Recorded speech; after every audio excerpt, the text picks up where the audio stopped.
Hey, Larry Sharpe here at FreedomFest, having amazing conversations with so many people talking about ethics and morals and values. And I'm very lucky that I have with me today David Tice, who is the producer of Grid Down, Power Up. Please tell me about it. Well, really glad to be with you, Larry, and your viewers. So this is a film, it's a documentary about the vulnerability of the U.S. power grid. That sounds scary.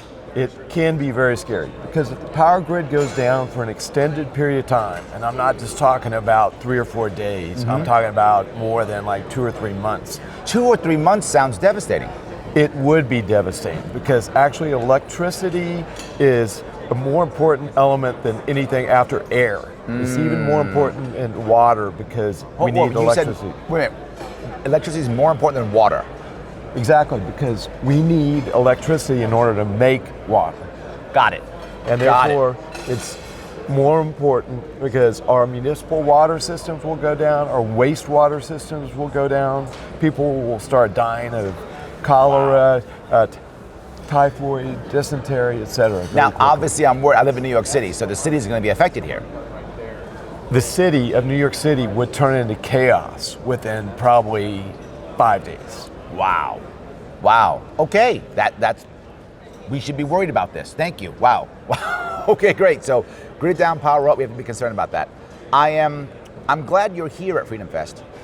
I want to talk about something I'm not sure if it's as dire as that or not. Well, can I stop you just a second? Please. That sounds so dire. It does. I don't want your listeners to turn off the radio right now. So I want to tell you, there is hope for this. Oh, good. Thank you. So the movie talks about how we can fix this. And it talks about we as American patriots have had our back up to the wall before and we've solved massive problems. And therefore this film is very upbeat.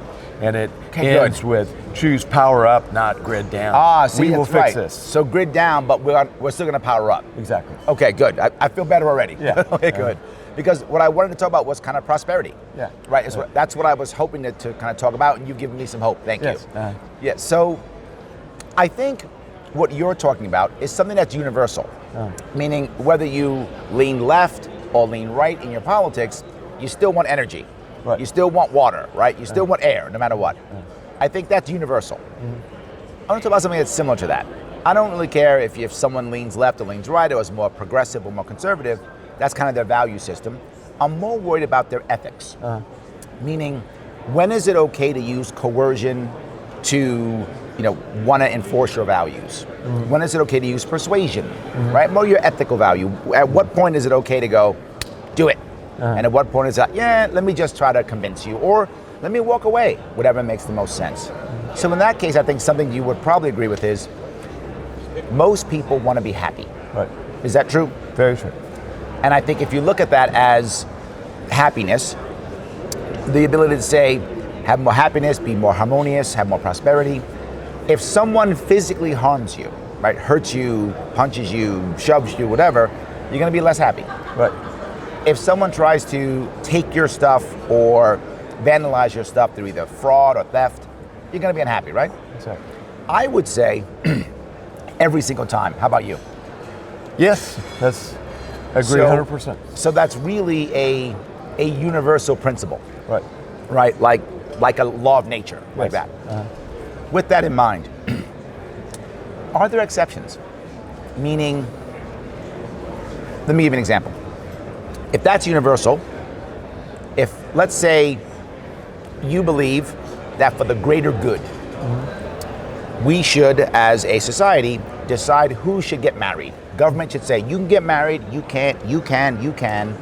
And say in this case, the government, says, we're going to pass a law saying, we decide who gets married for the greater good. The goal of the people pushing this law wouldn't be to hurt, it'd be to make things better. Right. Is that kind of thing an exception in your mind?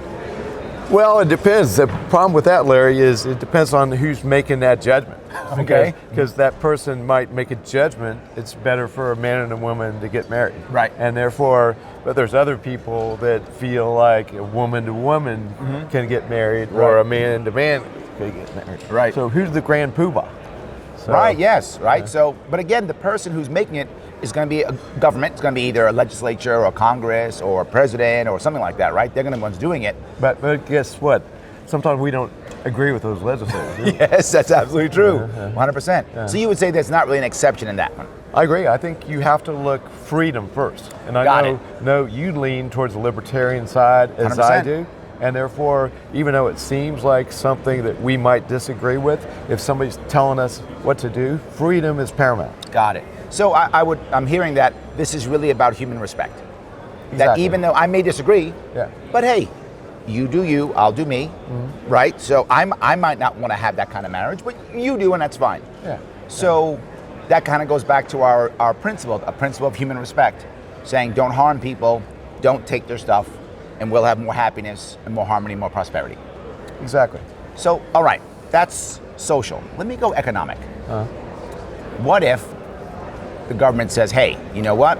We want to make sure that if you hire undocumented workers, we want to make sure we're supporting American workers, not undocumented workers. So if you're a company, we're going to punish you. We're going to fine you, maybe put you in jail. We're going to do something to punish you because you're hiring undocumented workers. Is that an exception or something like that? Is that type of thing an exception to our rule?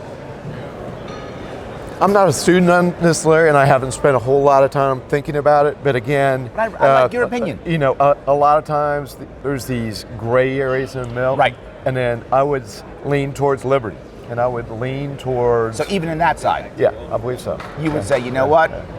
This business owner still has some freedom to make decisions, and their people are talking to each other, and they're making their own decisions. Yeah. Still. Yeah. Okay. I think so. So let's go to one now that is a bit more dire. We went to kind of social, kind of economic. Now I'm gonna go life and death. What if people say, hey, look, guns kill people. Guns are dangerous. Right. Let's ban all the guns. Now, when someone says that, they're not trying to hurt, right? Their goal is, now I'm saving lives, David. I'm saving lives now, right? This isn't social, I'm saving lives. Ban all the guns. In a case of something like life and death like that, is that an exception? No, it's not an exception because we have a Second Amendment, and certainly there's all kind of different ways that people can be killed. I could strangle you and kill you. You know, I could have a table knife and kill you. Absolutely. And therefore, you know, guns can also be utilized to, you know, to handle repression of governments, etc. So our founding fathers felt like, you know, the Second Amendment was important so that Americans should be able to have guns. What if there wasn't a Second Amendment? What if there's no Second Amendment? It's just, there's no Second Amendment. Is that the reason why we shouldn't take the guns? No, if there was no Second Amendment and you were the grand poobah and you were trying to make, you know, America the best it could be, you would still, in my opinion, look at the freedom side. And the problem is unintended consequences. Got it. Oftentimes. And you think about, oh, gee, no guns, that would prevent that person from being killed. But the problem is, we know bad guys are always going to have big guns. We know that there's, and therefore, you having a gun, you might be able to protect, you know, your young wife with her baby that if you didn't have that gun. And therefore your unintended consequence of you banning guns is you essentially caused somebody a death right there because you didn't let that person have a gun. Right. Okay, so even in that case, in a case of something like life and death, even in that case, you know what? We're gonna fall back to human respect. Yes. But we have a problem though. And the problem is, so many Americans think, well, it's a democracy. So if we vote on it, and it's okay then, right? So if we vote to stop people from getting married, or if we vote to punish businesses for hiring workers, or if we vote to take away all the guns, it's okay, right? See, I didn't do it. All I did was vote. I just voted, and I'm not gonna come take your gun or punish you. These men will, right? I'm not going to. These agents, either the IRS or the ATF or whomever, they're gonna come punish you, not me. Right. So it's okay. How do we handle that? Well, you know, majority rule can still create problems. And therefore, we on this earth, you know, have inalienable rights. And therefore, sometimes the majority can go a little wacko at times. I mean, we've certainly seen that with Adolf Hitler Sure. and Nazi Germany, etc. Right. I mean, the majority said, it's okay to kill Jews. Right, that's true. That's true. That was legal. Yeah. Horribly unethical and immoral, but legal. And therefore, you can't just count on a majority. Right. There are rights, unalienable rights, that even a majority can't take away. But now if I'm a legislator, or I'm a governor, or a president, or mayor, clearly I'm trying to do things that are right. I'm trying to do things that are in the best interest for the greater good, to the best of my ability, to make the most happiness I can. Wait, are you sure you know all the same legislators I know? Okay, good point. Let me go back. I should be. Yes. How about that? That's better. You're right. All right. Point taken. So I should be doing that. Yes. So how do I look at that, right? I think many people look at what's the outcome. But I feel like you're not even saying that. You're actually saying, I got to worry about freedom first, even past the outcome.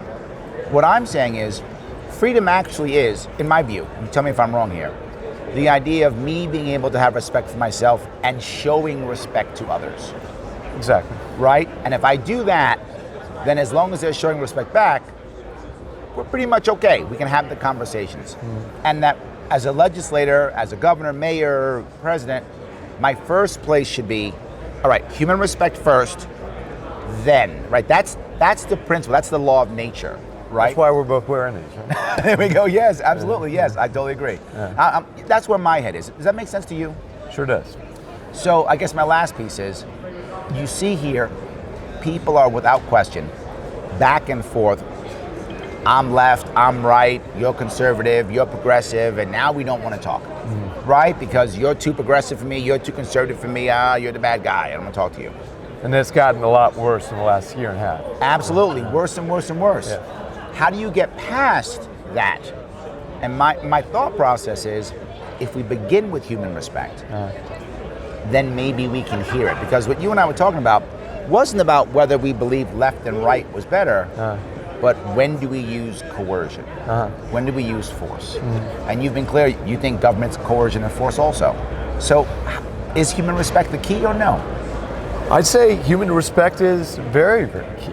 And diplomacy and being able, so you could argue me kind of intercepting conversation like 10 minutes ago where you wanted to move on. I kind of used a little bit of coercion, and I said that, hold on a second, Larry, I don't want to stay on this dire side of grid down, power up. Right. I went another 90 seconds to tell you there was an upbeat part. Sure. So I essentially, intercepted the conversation, went a different direction, kind of took over a little bit, but you gave me 90 more seconds, but you're happy. Because I gave you respect. Yeah. I was like, David's got something to say. Yeah. It's probably something good. Yeah. That's why he's sitting here. It's probably something good. Let me be quiet and let him say the thing. Yeah. 100% I agree. That's great. So if I get where my head is, maybe yours too, this idea of the natural law of human respect is kind of the basis, and we should be looking at that first before anything else. I like your thought. Awesome. Yeah. Thank you, my friend. I appreciate it. I'm glad really you came. enjoyed it. Okay, Good seeing you. thanks. Thanks. Bye.